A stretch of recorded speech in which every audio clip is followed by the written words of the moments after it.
কসবার কলেজে 3D ম্যাপিংও হলো, seat 3D mapping করলো, গোটা কলেজের নকশা থেকে আরম্ভ করে একেবারে সূক্ষ্মাতি সূক্ষ্ম প্রমাণ নমুনা কিভাবে পাওয়া যায় তার চেষ্টা করলো সিট। সরাসরি চলে যাব প্রতিনিধি সান্নিকের কাছে। সান্নিক, কি হলো আজকে?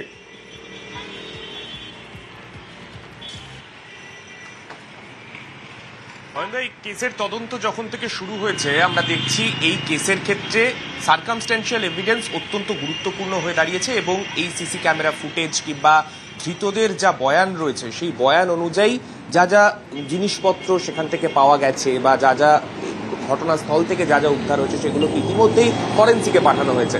কিন্তু এই পিও বেশি দিন যেহেতু আটকে রাখা সম্ভব নয়, কিন্তু পরবর্তীতে তদন্তের স্বার্থে যদি এই পিও এখন যেই অবস্থায় রয়েছে সেই অবস্থাতে পরে আবারও দেখার প্রয়োজন হয়, সেই কারণেই মূলত এই জায়গাটার একটা 3D ম্যাপিং করে রাখা হলো। মূলত পরবর্তীতে এর 3D ইমেজ পরবর্তী ক্ষেত্রে পিওর এক্স্যাক্ট যে অবস্থায় এখন রয়েছে সেই অবস্থাতে পরবর্তীতে তদন্তকারীরা দেখতে চাইলে সেটা দেখতে পারবেন এবং তদন্তের কাজে এইটা পরবর্তীতে সাহায্য করবে।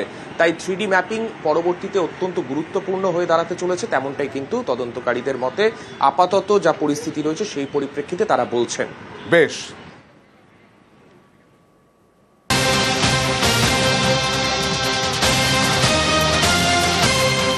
এবার মনোজিতের হাজিরা রেজিস্টার বাজেয়াপ্ত হলো। এর আগে গভর্নিং বডির রেজিস্টার বাজেয়াপ্ত হয়েছিল, নিরাপত্তা রক্ষী যেখানে বসেন সেখানকার রেজিস্টার বাজেয়াপ্ত হয়েছিল। এবার মনোজিতের হাজিরা রেজিস্টার বাজেয়াপ্ত। কেন হাজিরা রেজিস্টার বাজেয়াপ্ত কথা বলবো প্রতিনিধি অমিতের সঙ্গে। এবং অমিত, আরো কিছু বাজেয়াপ্ত হয়েছে কিনা? দেখো, মনোজিৎ এখানে অস্থায়ী কর্মী হিসেবে কাজ পেয়েছিলেন এবং একজন প্রভাবশালী ব্যক্তি যিনি গভর্নিং বডির সদস্য তার সাথে কাজ পেয়েছিলেন। তার হাজিরা, তিনি যে হাজিরা দিতেন অস্থায়ী কর্মী হিসেবে, তার রেজিস্টার্ড বুক ইতিমধ্যে বাজেয়াপ্ত করা হয়েছে এবং একই সঙ্গে তাকে যে স্যালারি দেওয়া হতো মান্থলি স্যালারি, তারও পে স্লিপের যে কাউন্টার পার্ট বা কপি সেটাও কিন্তু বাজেয়াপ্ত করা হয়েছে কলকাতা পুলিশের তরফে।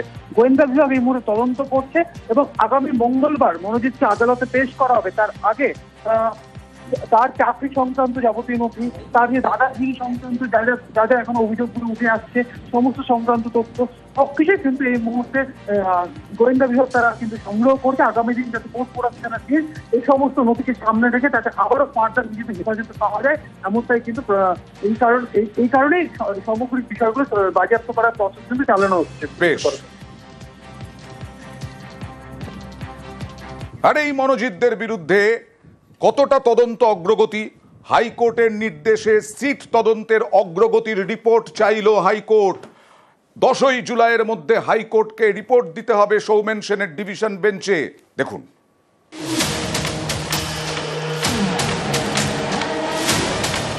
গত বুধবার সাউথ ক্যালকাটা ল কলেজে গণধর্ষণের অভিযোগ, এ নিয়ে জোর তোলপাড় জনস্বার্থ মামলা হয়েছে কলকাতা হাইকোর্টে।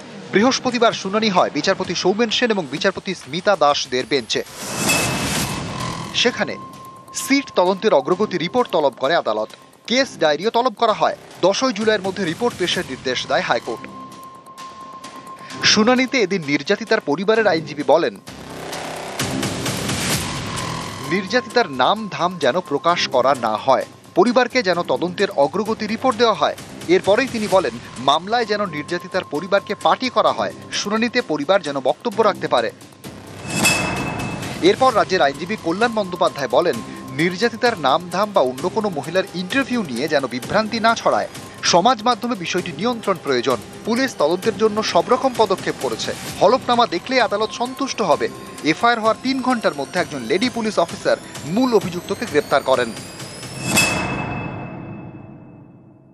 পুলিশের উপর আমার পূর্ণ আস্থা। লালবাজার যে তদন্ত করছে তাতে পূর্ণ আমার আস্থা আছে। সিট যে গঠন করেছে তাদের যা তদন্ত, তাদের তদন্তের প্রতি আমি খুবই আস্থাশীল। আমি চাই তারা পূর্ণ তদন্ত করে দোষীর উপযুক্ত শাস্তির ব্যবস্থা করে দিই। আমাদের যা ভিকটিমের সাথে কথা হয়েছে, সিট পুরো কর্পোরেশন করছে ভিকটিমের সাথে। আপাতত সিটের সঙ্গেই ভিকটিমের কথাবার্তা হচ্ছে। মানে কলকাতা পুলিশ ইনভেস্টিগেশনে এখন ভরসা রাখছেন? হ্যাঁ, সন্তুষ্ট এখনো কলকাতা পুলিশের। আমরা আলাদা করে কোনো আবেদন করিনি। আজকে যা মামলা ছিল সেখানে আমরা অ্যাপিয়ার করেছি। 10 তারিখ প্রোগ্রেস রিপোর্টের জন্য রেখেছে। আপাতত ভিকটিম পুলিশের সঙ্গে সিট সম্পূর্ণ রকমভাবে সহযোগিতা করছে। 25শে জুন সাউথ ক্যালকাটা ল কলেজের ছাত্রীকে গণধর্ষণের অভিযোগে জালে 4। তাদের মধ্যে প্রধান অভিযুক্ত মনোজিৎ মিশ্র, এছাড়াও পুলিশ হেফাজতে জায়েব আহমেদ এবং প্রমিত মুখোপাধ্যায়। ধরা পড়ে কলেজের নিরাপত্তারক্ষীও। এই ঘটনা তদন্তে গঠন করা হয়েছে সিট। তাদের থেকে রিপোর্ট তলব করল হাইকোর্ট। অর্ণব হাজরা, নিউজ 18 বাংলা। কসবার কলেজে 3D ম্যাপিংও হলো। সিট 3D ম্যাপিং করলো। গোটা কলেজের নকশা থেকে আরম্ভ করে একেবারে সূক্ষ্মাতি সূক্ষ্ম প্রমাণ নমুনা কিভাবে পাওয়া যায় তার চেষ্টা করলো সিট। সরাসরি চলে যাব প্রতিনিধি সান্নিকের কাছে। সান্নিক, কি হলো আজকে?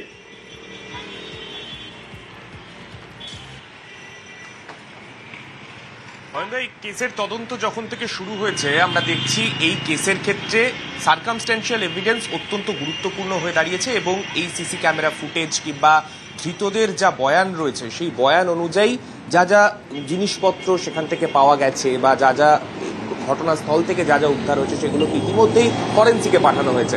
কিন্তু এই পিও বেশি দিন যেহেতু আটকে রাখা সম্ভব নয়, কিন্তু পরবর্তীতে তদন্তের স্বার্থে যদি এই পিও এখন যেই অবস্থায় রয়েছে সেই অবস্থাতে পরে আবারও দেখার প্রয়োজন হয়, সেই কারণেই মূলত এই জায়গাটার একটা 3D ম্যাপিং করে রাখা হলো। মূলত পরবর্তীতে এর 3D ইমেজ পরবর্তী ক্ষেত্রে পিওর এক্স্যাক্ট যে অবস্থায় এখন রয়েছে সেই অবস্থাতে পরবর্তীতে তদন্তকারীরা দেখতে চাইলে সেটা দেখতে পারবেন এবং তদন্তের কাজে এইটা পরবর্তীতে সাহায্য করবে।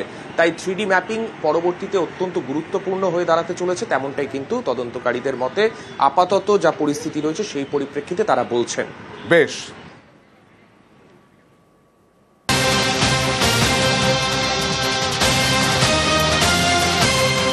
এবার মনোজিতের হাজিরা রেজিস্টার বাজেয়াপ্ত হলো। এর আগে গভর্নিং বডির রেজিস্টার বাজেয়াপ্ত হয়েছিল, নিরাপত্তারক্ষী যেখানে বসেন সেখানকার রেজিস্টার বাজেয়াপ্ত হয়েছিল।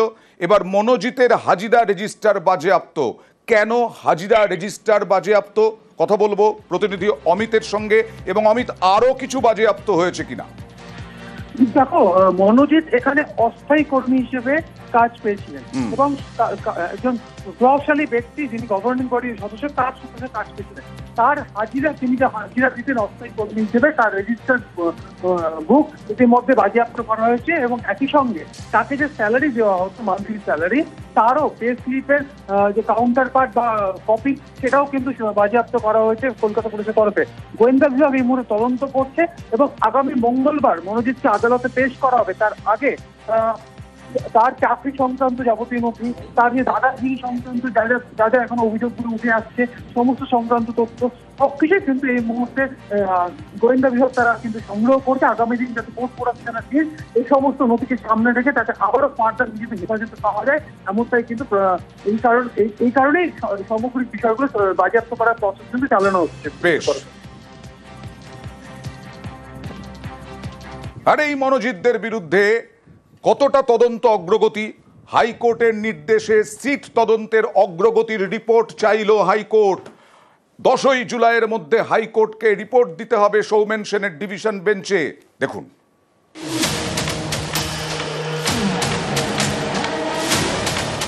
গত বুধবার সাউথ ক্যালকাটা ল কলেজে গণধর্ষণের অভিযোগ, এ নিয়ে জোর তোলপাড়। জনস্বার্থ মামলা হয়েছে কলকাতা হাইকোর্টে। বৃহস্পতিবার শুনানি হয় বিচারপতি সৌমেন সেন এবং বিচারপতি স্মিতা দাসদের বেঞ্চে। সেখানে সিট তদন্তের অগ্রগতি রিপোর্ট তলব করে আদালত। কেস ডায়েরিও তলব করা হয়। 10ই জুলাইয়ের মধ্যে রিপোর্ট পেশের নির্দেশ দেয় হাইকোর্ট। শুনানিতে এদিন নির্যাতিতার পরিবারের আইনজীবী বলেন, নির্যাতিতার নাম ধাম যেন প্রকাশ করা না হয়, পরিবারকে যেন তদন্তের অগ্রগতি রিপোর্ট দেওয়া হয়। এরপরেই তিনি বলেন, মামলায় যেন নির্যাতিতার পরিবারকে পার্টি করা হয়, শুনানিতে পরিবার যেন বক্তব্য রাখতে পারে। এরপর রাজ্যের আইনজীবী কল্যাণ বন্দ্যোপাধ্যায় বলেন, নির্যাতিতার নাম ধাম বা অন্য কোনো মহিলার ইন্টারভিউ নিয়ে যেন বিভ্রান্তি না ছড়ায়, সমাজ মাধ্যমে বিষয়টি নিয়ন্ত্রণ প্রয়োজন। পুলিশ তদন্তের জন্য সব রকম পদক্ষেপ করেছে। হলফনামা দেখলে আদালত সন্তুষ্ট হবে। এফআইআর হওয়ার 3 ঘন্টার মধ্যে একজন লেডি পুলিশ অফিসার মূল অভিযুক্তকে গ্রেপ্তার করেন। পুলিশের উপর আমার পূর্ণ আস্থা। লালবাজার যে তদন্ত করছে তাতে পূর্ণ আমার আস্থা আছে। সিট যে গঠন করেছে তাদের যা তদন্ত, তাদের তদন্তের প্রতি আমি খুবই আস্থাশীল। আমি চাই তারা পূর্ণ তদন্ত করে দোষীর উপযুক্ত শাস্তির ব্যবস্থা করে দিক। আমাদের যা ভিকটিমের সাথে কথা হয়েছে, সিট পুরো কর্পোরেশন করছে ভিকটিমের সাথে, আপাতত সিটের সঙ্গেই ভিকটিমের কথাবার্তা হচ্ছে। মানে কলকাতা পুলিশের ইনভেস্টিগেশনে এখন ভরসা রাখছেন? হ্যাঁ, সন্তুষ্ট এখনো কলকাতা পুলিশের। আমরা আলাদা করে কোনো আবেদন করিনি। আজকে যা মামলা ছিল সেখানে আমরা অ্যাপিয়ার করেছি, 10 তারিখ প্রোগ্রেস রিপোর্টের জন্য রেখেছে। আপাতত ভিকটিমদের সঙ্গে সিট সম্পূর্ণ রকমভাবে সহযোগিতা করছে। 25শে জুন সাউথ ক্যালকাটা ল কলেজের ছাত্রীকে গণধর্ষণের অভিযোগে জালে 4। তাদের মধ্যে প্রধান অভিযুক্ত মনোজিৎ মিশ্র, এছাড়াও পুলিশ হেফাজতে জায়েব আহমেদ এবং প্রমিত মুখোপাধ্যায়। ধরা পড়ে কলেজের নিরাপত্তারক্ষীও। এই ঘটনা তদন্তে গঠন করা হয়েছে সিট। তাদের থেকে রিপোর্ট তলব করল হাইকোর্ট। অর্ণব হাজরা, নিউজ 18 বাংলা।